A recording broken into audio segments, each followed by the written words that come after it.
أعوذ بالله من الشيطان الرجيم بسم الله الرحمن الرحیم۔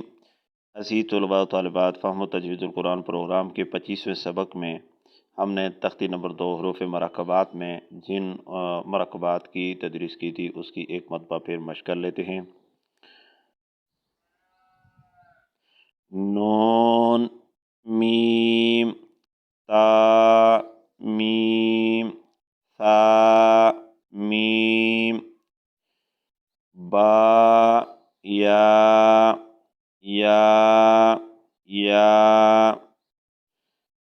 نون، یا، تا، یا، ثا، یا، نون، با، لام، تا، نون، لام۔ آپ نے امید ہے کہ ان حروف کو پہچانا ہوگا، ان کی مختلف شکلوں کو دیکھا ہوگا اور اس کی مشق کی ہوگی۔ تو آئیے آج کے سبق نمبر 26 کی تدریس کرتے ہیں۔ اور سے دیکھنا ہے کہ حروف کو جب مرکبات میں لکھا گیا ہے تو ان کی شکلیں مختلف ہیں اور ان شکلوں کو بھی پہچاننا ہے، اور پھر ان حروف کو مفردات حروف کی طرح پوری آواز کے ساتھ پڑھنا ہے۔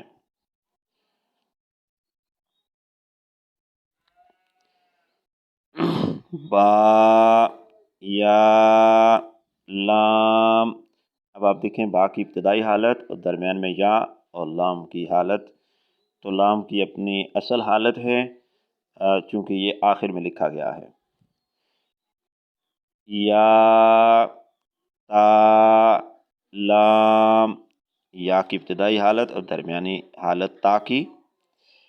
ثا، ثا، لام، نون، با، نون۔ اب آپ دیکھیں نون کی ابتدائی حالت اور با درمیان میں اس کی شکل کیسی ہے۔ با، نون، نون، با کی ابتدائی حالت اور نون کی درمیانی حالت۔ تا، یا، نون، یا، تا، نون۔ اب تا میں یا کی درمیانی حالت، تا کی ابتدائی حالت، اور اسی طرح یا کی ابتدائی حالت، تا درمیان میں اس کی شکل۔ ثا، ثا، نون، یہ ثا کی مختلف شکلیں۔ جیم، حا، خا، ایک باریک ہا اور ایک موٹی کھا۔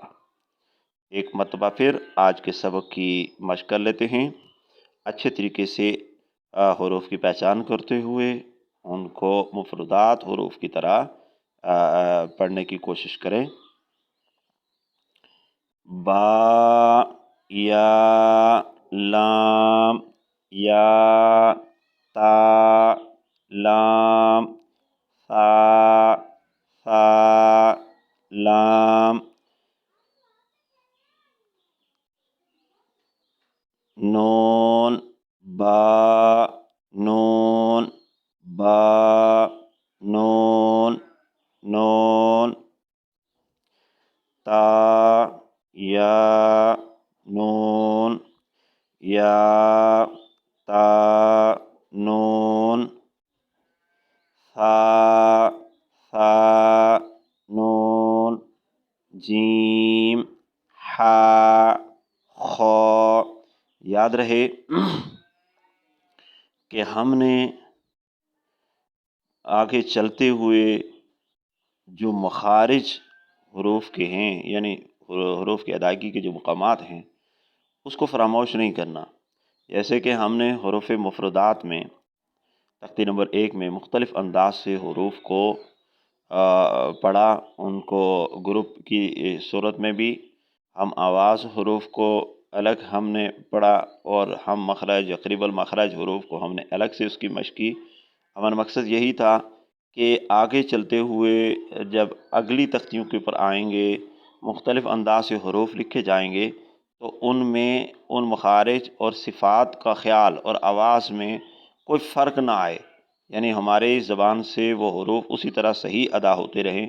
اگر ہم نے ان چیزوں کو مد نظر نہ رکھا تو ہمارے وہ بار بار کی مشق کا کوئی فائدہ نہیں ہے۔ اس لیے ضروری ہے کہ ہر روز کے سبق کی خوب ان مخارج اور ان کی آوازوں کو مد نظر رکھتے ہوئے، جو ہم نے پہلی تختی میں مختلف انداز سے اس کی مشق کی، ان کو مد نظر رکھتے ہوئے بار بار مشق کریں۔ کم از کم 10 منٹ جو ہے روزانہ کے سبق کی مشق کی جائے، تاکہ یہ حروف کی ادائیگی ہمارے مخارج سے ادا کرنا آسان ہو، ان کی آواز درست جو ہے وہ ہمارے لیے آسان ہو جائے۔ جب ہر ایک حرف کا مخرج اس کے دو تلفظ کے ساتھ جو ہے وہ پختہ ہو جائے گا، تو پھر ہم قرآن کی جب آیات کو پڑھیں گے تو اس میں بھی یہ آوازیں درست رہیں گی۔